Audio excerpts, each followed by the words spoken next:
गंगणपतये नमो नमः। श्रीमद् वाल्मीकि रामायण युद्ध कांड 19वां सर्ग। विभीषण को आकाश में उतरकर भगवान श्री राम के चरणों का शरण लेना, उसके पूछने पर रावण का शक्ति का परिचय देना और श्री राम के रावण वध का प्रतिज्ञा करके विभीषण को लंका के राज पर अभिषेक्ति कर उनकी संपत्ति से समुद्र तट पर धरना देने के लिए बैठना। इस प्रकार श्री रघुनाथ जी के अभय देने पर विनयशील महाबुद्धिमान विभीषण ने नीचे उतरने के लिए पृथ्वी की ओर देखा। वह अपने भक्त सेवकों के साथ हर्ष में भरकर आकाश से पृथ्वी पर उतर आए। उतरकर चारों राक्षसों के साथ धर्मात्मा विभीषण से रामचंद्र जी के चरणों में गिर पड़े। उसी समय विभीषण ने श्री राम से धर्मानुकूल युक्त समयोचित और हर्षवर्धक बात कही। भगवान, मैं रावण का छोटा भाई हूँ। रावण ने मेरा अपमान किया। आप समस्त प्राणियों को शरण देने वाले हैं, इसलिए मैंने आपको शरण लिया। आपने सभी मित्र, धन और लंकापुरी को मैं छोड़ आया हूँ। अब मेरा राज्य, जीवन और सुख सब आपके ही अधीन है। विभीषण के वचनों सुनकर श्री राम ने मधुर वाणी द्वारा उन्हें सांत्वना दे और नेत्रों से मानो उन्हें पी जाएंगे, इस प्रकार प्रेम पूर्वक उनकी ओर देखते हुए कहा, विभीषण, तुम मुझे ठीक ठाक राक्षसों का बलाबल बताओ। अनायास ही महान कर्म करने वाले श्री राम के ऐसा कहने पर राक्षस विभीषण ने रावण के संपूर्ण बल का परिचय देना आरंभ किया। राजकुमार, ब्रह्मा जी के वरदान के प्रभाव से दशमुख रावण केवल मनुष्य को छोड़कर गंधर्व, नाग, पक्षी आदि सभी प्राणियों के लिए अवध्य है। रावण से छोटा मेरा बड़ा भाई, जो मेरा भाई कुंभकर्ण है, वह महा तेजस्वी और पराक्रमी है। युद्ध में वह इंद्र के समान बलशाली है। श्री राम के सेनापति का नाम प्रहस्त है, शायद आपने भी उसका नाम सुना होगा। उसने कैलाश पर घटित हुए युद्ध में कुबेर के सेनापति मणिभद्र को भी पराजित कर दिया। रावण का पुत्र जो इंद्रजीत है, वो गोह के चमड़े के बने हुए दस्ताने पहनकर अवध्य कवच धारण करके हाथ में धनुष लिए जब युद्ध में खड़ा होता है, उस समय अदृश्य हो जाता है।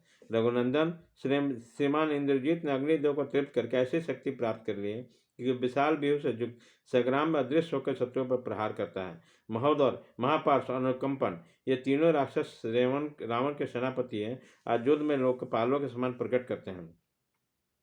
लंका में रक्त और मांस का भोजन करने वाले तथा इच्छा अनुसार रूप धारण करने में समर्थ जो 10 कोटि 1 खरब राक्षस निवास करते हैं, उनके साथ लेकर राक्षस रावण ने लोकपालों से युद्ध किया।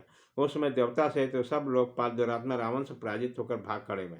विभीषण की यह बात सुनकर रघुकुल तिलक से राम ने मन ही मन सब पर बारंबार विचार किया और इस प्रकार कहा, विभीषण, तुमने रावण के युद्ध विषय जिन पराक्रमों का वर्णन किया, उन्हें मैं अच्छी तरह जानता हूँ। परंतु सुनो, मैं सच कहता हूँ, परास्त और पुत्रों के सहित रावण का वध करके मैं तुम्हें लंका का राजा बनाऊंगा।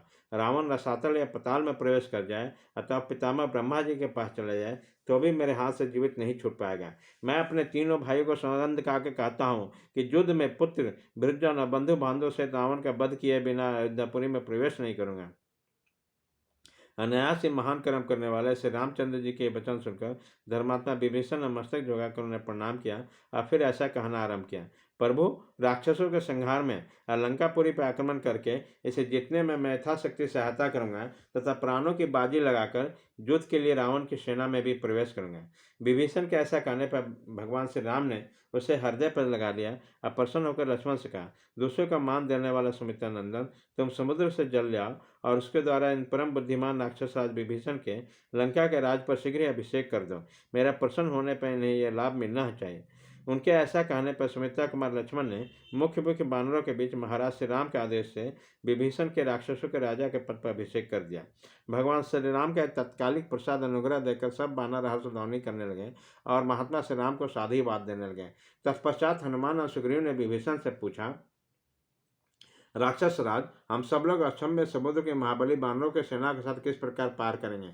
जिस उपाय से हम सब लोग सेना सहित नदियों और स्वामी बरनाले के समुद्र में पार जा सके वह बताओ।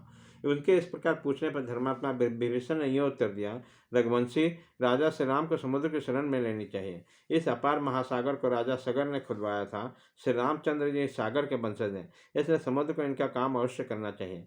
विद्वान राक्षस विभीषण के ऐसा कहने पर सुग्रीव उस स्थान पर आए जहाँ लक्ष्मण सहित श्री राम विद्यमान थे। वहाँ विशाल गिरिवा वाले सुग्रीव ने समुद्र पर धरना देने के विषय में जो विभीषण का शुभ वचन था उसे कहना आरंभ किया।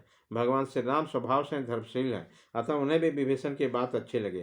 महातेजस्वी श्री रघुनाथ जी लक्ष्मण सहित उस कार्य में बानाराज सुग्रीव को सत्कार करते उन्हें मुस्कुराकर बोले, लक्ष्मण, विभीषण की संपत्ति मुझे भी अच्छी लगती है, परंतु सुग्रीव राजनीति के बड़े पंडित हैं और तुम्हें भी समुचित सलाह देने में तुम सदा ही कुशल हो। इसलिए तुम दोनों प्रस्तुत कार्य पर अच्छी तरह विचार करके जो ठीक जान पड़े वो बताओ। भगवान श्री राम के ऐसा कहने पर दोनों पर सुग्रीव और लक्ष्मण उनसे आदरपूर्वक बोले, पुरुष सिंह रघुनंदन, इस समय विभीषण ने जो सुखदायक बात कही है वो हम दोनों के क्यों नहीं अच्छे लगेंगे। इस भयंकर समुद्र में पुल बांधे बिना इंद्र से देवता असुर भी इधर से लंकापुरी में पहुंच नहीं सकते। इसलिए आप सूरवीर विभीषण के यथार्थ वचन के अनुसार ही कार्य करें। अब अधिक विलंब करना ठीक नहीं है। ये समुद्र से अनुरोध किया जाए कि हमारी सहायता करें, जिससे हम सेना के साथ रावण पालित लंकापुरी में पहुंच सकें। उन दोनों के ऐसा कहने पर श्री रामचंद्र जी उस समय समुद्र के तट पर कुश बिछाकर उसके ऊपर उसी तरह बैठे जैसे वेदी पर अग्निदेव प्रतिष्ठित होते हैं। इसी प्रकार श्री वाल्मीकि निर्मित ताश रामायण आदि काव्य के युद्ध कांड में 19वां सर्ग पूरा हुआ।